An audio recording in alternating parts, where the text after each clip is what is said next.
بتی ذرا نیچے کو ہو گئی ہے تو آپ اسے بھی تو اٹھاتے ہیں نا ذرا اوپر کہ وہ لو بھی پوری ہو جائے. تو روح کے اندر بھی تجلی اس کی روشنی بڑھے. 3 الفاظ اب یہاں آ گئے. تزکیہ نفس، یہ اصل میں ہمارے ہاں تصوف میں تو کہلاتی ہیں لطائف ستہ.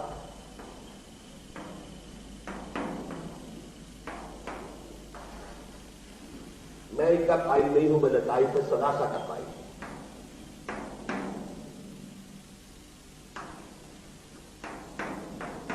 تین کیا ہے؟ نفس،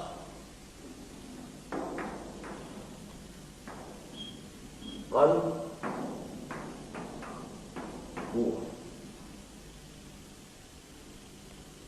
اور عجیب بات یہ ہے، اور یہ انشاءاللہ ایک اور مضمون جب ہم پڑھیں گے تو زیادہ تفصیلی بحث ہوگی. میں فرائڈ کا بہت قائل ہوں of his equity of vision,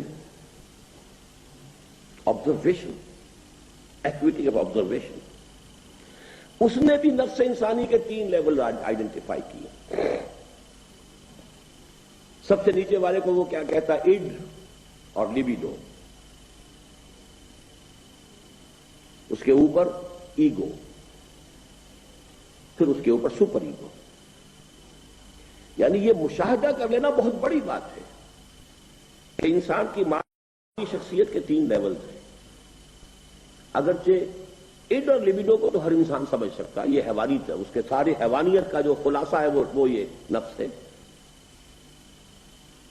پھر ایگو، پھر سپر ایگو. تو صرف 3 کی تقسیم کے اعتبار سے میں اس کا بہت قائل ہوں. باقی نہ وہ ایگو کو صحیح سمجھتا ہے، نہ سپر ایگو کو سمجھ سکتا ہے. سپر ایگو جس شے کا نام اس نے قرار دیا وہ بالکل صدقوں کا فریب ہے. اب اس کی تفصیل میں نہیں جاؤں گا. وہ روح انسانی ہے. یہ جو قلب ہے اس کے اوپر دونوں دباؤ کرتے ہیں. یہ قلب کا نام قلب اس لیے ہے کہ قلب ماہیت کسی شے کی اصل حقیقت کا اسینشل چینج اگر ہو تو قلب ماہیت. اور دل بیچاری وہ شے ہے ہمارے جسم کا وہ عضو ہے جسے کسی کل چین نہیں ہے. یہ یا سکڑ رہا ہے یا جو ہے سکڑ رہا ہے پھیل رہا ہے، سکڑ رہا ہے پھیل رہا ہے، سکڑ. باقی ہر ٹیشو جو ہے وہ ہمارا آرگن، ٹیشو تو خیر اس کا بھی ہے یہ جو ریسٹ کرتا ہے، لیکن یہ کہ آرگن، ہر آرگن کے لیے ریسٹ ہے ایکسپٹ ہارٹ. اور یہ ایک حالت میں رہتا ہی نہیں. ابھی وہ پھیل رہا ہے، پھر سکڑ رہا ہے، پھر پھیل رہا ہے، پھر سکڑ رہا ہے. قلب کو کہتے اس لیے قلب کے معنی تبدیلی، اسی سے لفظ انقلاب بنا. اب یہ ساری جو ہے عربی آپ یہاں سے باب انفعال کیا ہو گیا؟ انقلاب، تبدیل ہو جاتا. قلب پر ایک طرف تو دباؤ آ رہا ہے نفس کا، ایک طرف آ رہا ہے روح کا. کبھی ہمارا قلب کیا ہے؟ کبھی نیکی، کبھی بدی، اکثر و بیشتر. کبھی دل کا رجحان ادھر ہو گیا، نفس نے قابو کر دیا تو ہم بدی کی طرف راغب ہو گئے. کبھی ہوش آیا، روح نے کچھ کھینچا اپنی طرف تو کسی نیکی کی طرف راغب ہو گئے. نفس مطمئنہ وہ ہوتا ہے کہ جو نفس کے اوپر تو پوری طرح قابو کر لے اور پوری طرح جو بھی یا ایتھا النفس المطمئنہ ارجعی الی ربک راضیۃ مرضیہ. اے نفس مطمئنہ، یہ سب سے اونچا مقام ہے. اسٹیبلٹی کہ قلب کلیتاً متوجہ ہے روح کی طرف، روح کے انوار سے منور ہو کر پورے وجود کو اس نے اپنے قابو میں لیا ہوا، گورن کر رہا ہے. دی animal existence is controlled by that super ego now and that is روح. یہ ہارٹ ہی ہے، اسی سے منسلک ہے روح. دیکھیے ہر شے کی ایک حقیقت ہے. ہمارے پورے وجود میں جان ہے، کہاں ہے کچھ پتہ نہیں. اس لیے یوں سمجھ لیجئے کہ قلب ہی میں روح ہے، روح کا مسکن قلب ہے. یہاں تو میں نے اسے علیحدہ لکھا تھا. اب یوں سمجھیے کہ اس کو اگر ہم زیادہ صحیح اس کو کریں گے تو یہ ہے، یہ روح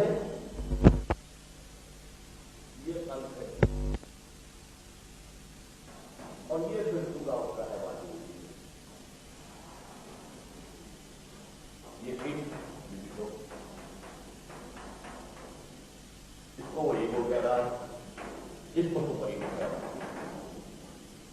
اگر اسکل اور لبلوں کا قلب اس کے اوپر ہو گیا ہے تو پورے قلب کے اوپر سے آئی آ جائے،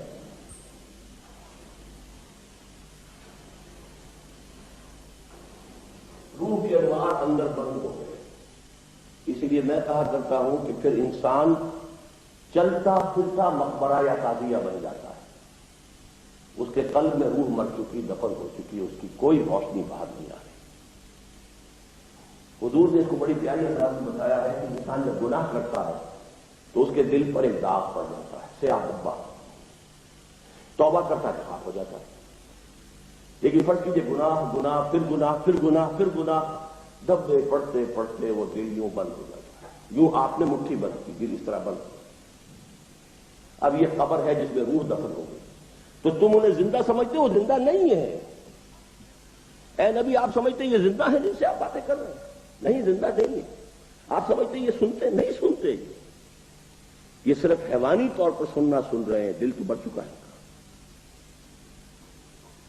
مجھے یہ ڈر ہے دل زندہ تو نہ مر جائے، کہ زندگانی عبارت ہے تیرے جینے سے۔ بڑا پیارا شعر ہے۔ ایک ہمارا مادی وجود ہے، حیوانی وجود ہے، زندہ چل رہے ہیں، پھر رہے ہیں، انسان ہیں، گھوڑے کی طرح دوڑ رہے ہیں، بھاگ رہے ہیں۔ مجھے یہ ڈر ہے دل زندہ تو نہ مر جائے، کہ زندگانی عبارت ہے تیرے جینے سے۔ اگر قلب ہے، چنانچہ سورہ قاف میں الفاظ ہے لمن کان لہو قلب، جس کا دل ہے۔ ویسے تو دل سب کا ہے، ابو جہل کا بھی دل تھا، پمپ تو کرنے کے لیے موجود تھا اس کے دل میں، یہ اس کے جسم کے اندر خون کو پمپ کرنے والا، اس کے اندر کی حقیقت مر چکی تھی۔ تو اب اگر یہ اوپر سیاہی آ گئی ہے تو اب یہ پورا انسان جو ہے یہ گویا کہ اب حیوان بن گیا۔ لیکن اگر یہ صاف ہو گیا ہے تو روح کی روشنی جو ہے وہ پورے وجود کو منور کر رہی ہے۔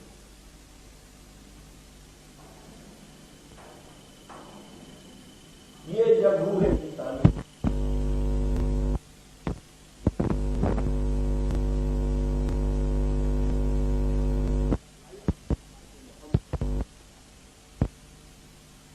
اسی لیے ہم کہہ سکتے ہیں کہ آپ نور مجسم تھے، اس اعتبار سے کہ آپ کے وجود کے اوپر آپ کے روحانی انوار یا روح کی نور کا اتنا غلبہ تھا، it had penetrated each and every cell of his existence. اس معنی میں نور مجسم ہے، کہے کوئی حل نہیں، نور مجسم۔ ہمارا حال یہ کہ کبھی ادھر کبھی ادھر، دو قدم ادھر تو ایک قدم ادھر۔ یہ اگر حقیقی اور واقعی ہو تو اس کی کوکھ سے لازماً تصادم اور کشمکش یا کشاکش جنم لیتے ہیں، جن کے مراحل تبدیلی کی نوعیت اور مقدار کی نسبت سے کم و بیش ہو سکتے ہیں۔ ایمان نے جو تبدیلی صحابہ کرام کے اندر پیدا کی، اس نے جس تصادم اور کشمکش کو جنم دیا، اس کے جملہ مدارج اور مراحل کا جامع عنوان ہے جہاد فی سبیل اللہ۔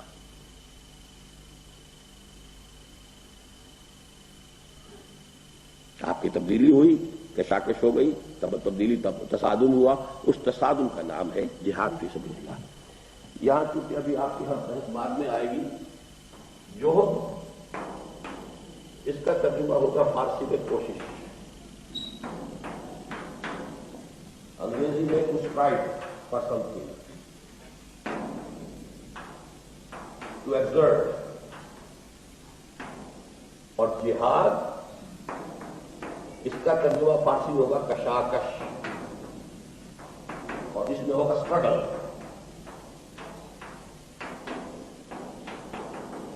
اسٹرگل کے ساتھ ہمیشہ اگینسٹ آتا ہے،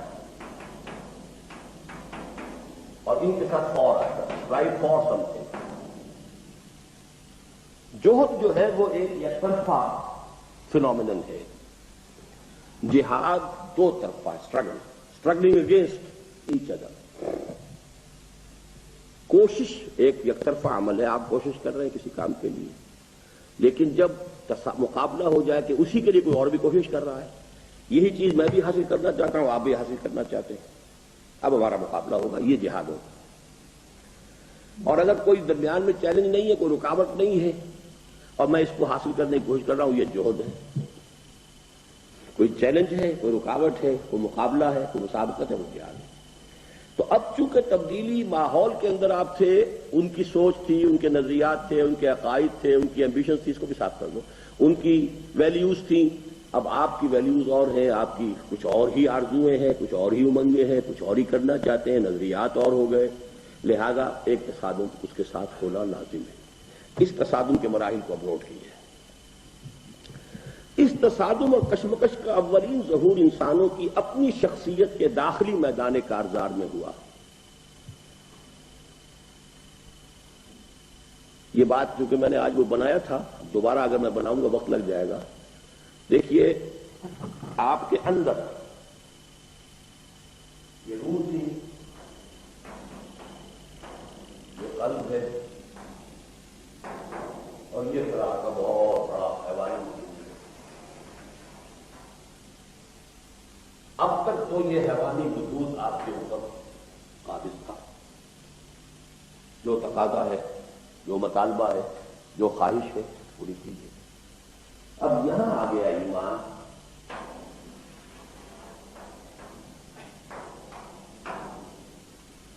اب تصادم، میرا جی چاہتا ہے کچھ ہے کھانے کو، قرآن کہتا ہے کوئی خواہش میرے اندر پیدا ہوئی ہے، اللہ کہتا ہے نہیں، ناجائز، تصادم ہوگی۔ وہ اینیمل انسٹنکٹس ہے نا، اسی کے لیے بھاگ دوڑ ہے۔ لیکن جب یہاں آ گیا ایمان باللہ، ایمان بالآخرت اور ایمان بالرسالت، جب یہاں یقین پیدا ہو گیا کہ مرنے کے بعد زندہ ہونا، اللہ کے حضور جانا ہے، اللہ نے میری ہدایت کے لیے محمد کو بھیجا ہے، یہ کتاب ہے، یہ حرام کیا، اس نے اس کو حلال کیا، تو ایک conflict with in your personality, یہ کشاکش ابھی آپ کی شخصیت سے باہر نہیں، ماحول سے باہر نہیں ہے، وہ تو بعد میں آئے گی، with in your own personality. اس تصادم و کشمکش کا اولین ظہور انسانوں کی اپنی شخصیت کے داخلی میدان کارزار میں ہوتا ہے۔ ایک تصادم میں خیر و شر میرے اندر ہر وقت چل رہا ہے، آپ کے اندر ہر وقت چل رہا ہے۔ یہی وجہ ہے کہ مجاہدہ مع النفس کو افضل الجہاد قرار دیا ہے۔ حدیث نیچے دے رکھی ہے، حضور سے دریافت کیا گیا، ای الجہاد افضل یا رسول اللہ، اللہ کے رسول سب سے افضل جہاد کون سا ہے؟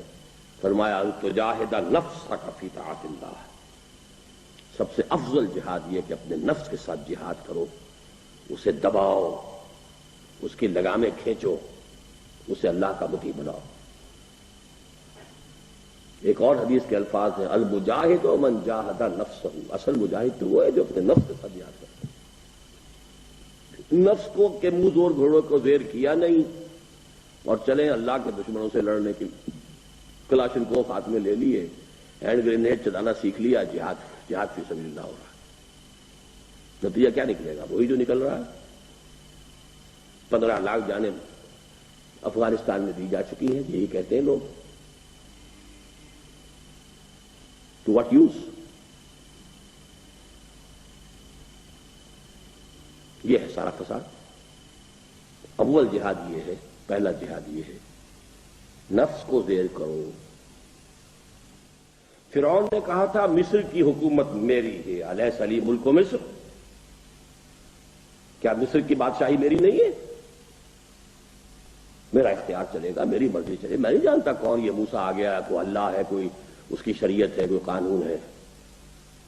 آئی نو آف نو ادر رب ایکسپٹ مائی سیلف، میں مالک ہوں۔ تو میرا نفس بھی یہی کہتا ہے کہ یہ وجود جو ہے یہ میرا ہے، یا میرا حکم چلے گا، میں چاہتا ہوں provide me with this thing, you have to do it. I'm the monarch, I'm the ruler، نفس سے ماں ہم کم طرف فرعون، لیکن اون، یہ اون جو ہے مدد کو کہتے ہیں نا، اون، استعانت اسی سے بنا ہے، نستعین اون سے بنا نا۔ اون ہمارے ہاں اردو میں یا پنجابی میں کہتے ہیں مدد، مدد آ گئی ہے، مطلب یہ کہ آپ کوئی کاروبار، وہ کوئی مکان تعمیر کرنا، مدد آ گئی ہے، جو لوگ ہاتھ بٹائیں گے تو اس کی تعمیر کریں گے۔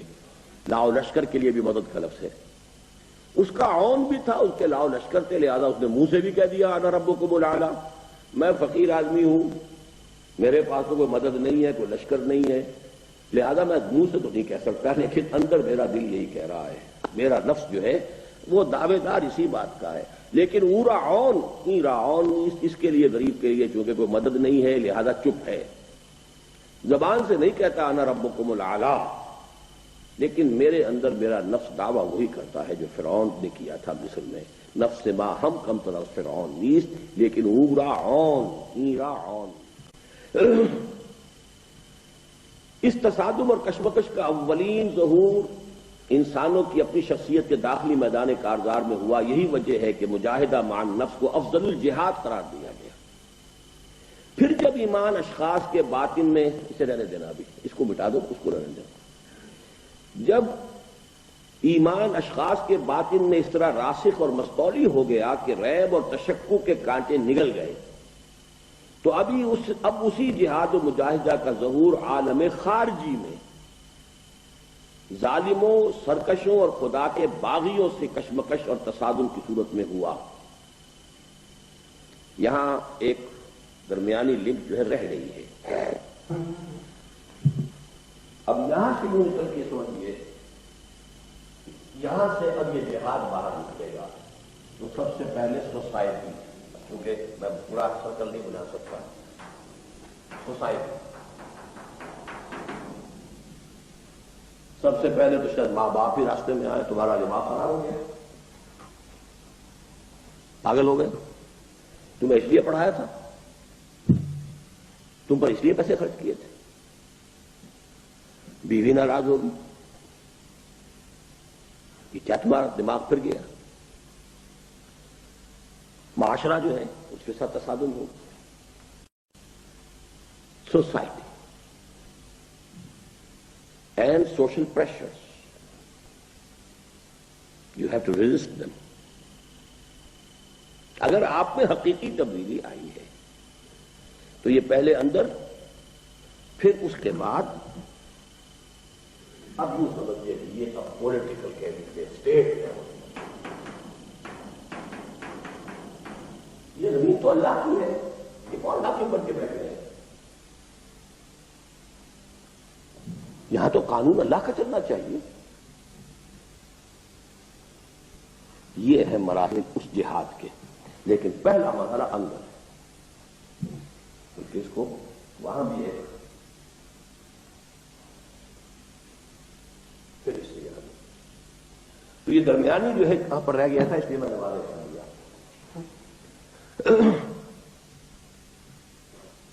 جب ایمان اشخاص کے باطن میں اس طرح راسخ اور مستولی ہو گیا کہ ریب اور تشکک کے کانٹے نگل گئے، تو اب اسی جہاد و مجاہدہ کا ظہور عالم خارجی میں ظالموں، سرکشوں اور خدا کے باغیوں سے کشمکش اور تصادم کی صورت میں ہوا، جس کا مقصد قرار پایا تکبیر رب، وَرَبَّكَ فَكَبِّرْ۔ دیکھیے آج ہم پہنچ گئے وہ سورہ مدثر کی 3 آیات میں سے تیسری جو تھی۔ پہلے ہم نے کیا پڑھا تھا؟ انذار، یا ایھا المدثر قم فانذر، سٹارٹ ہوگا وہی جو آج بھی مضمون میں ہم نے پڑھا ہے، تمہیں اٹھا لیا جائے گا لازماً، بلا وربی لتبعثن ثم لتنبؤن بما عملتم۔ یہاں سے دعوت شروع ہوئی، پہنچے گی کہاں؟ تکبیر رب، رب کی بڑائی نافذ۔ تکبیر کے معنی ہم نے کر لیے اللہ اکبر کہنا، صرف یہ اس کی ابتدا ہے۔ اللہ، ہم کہہ رہے ہیں اللہ بڑا ہے، اللہ بڑا ہے، بڑا تو اللہ تو نہیں ہے اس وقت ماحول کے اندر، تو بڑا کوئی اور ہے۔ دنیا میں تو امریکہ بڑا ہے، پاکستان میں جو بھی اس کا دستور ہے وہ بڑا ہے، جو بھی حاکم طبقات ہیں وہ بڑے ہیں۔ نہ عدالت میں اللہ کو بڑا مانا جاتا ہے، نہ اس کے قانون کے مطابق فیصلے ہوتے ہیں، نہ پارلیمنٹ جو ہے اللہ کو بڑا ماننے کو تیار ہے۔ تو کہاں ہے اللہ بڑا؟ مسجدوں میں بھی کوئی چودھری لوگ ہوتے ہیں بڑے، یا یہ کہ کہیں مولوی اگر تکڑا ہے تو وہ مولوی بڑا ہے، بڑا تو کہیں بھی نہیں اللہ۔ رب کو بڑا کرو، تکبیر کے لفظی معنی کیا ہے؟ رب کو بڑا کرو، بڑا تو ہے، اس کی بڑائی مانی نہیں جا رہی۔ اسٹیبلش یہ جہاد کی آخری منزل، جہاد نفس سے، جہاد معاشرے سے، جہاد باطل نظام سے، خدائی کے دعوے داروں سے، چاہے وہ خدائی کوئی ایک شخص جو ہے نمرود اور فرعون بن کر بیٹھا ہو، چاہے کسی قوم نے جو ہے پاپولر سوورنٹی کا نعرہ لگا کر خدائی اپنے ہاتھ میں لے لی ہو، ایکولی حرام ایکولی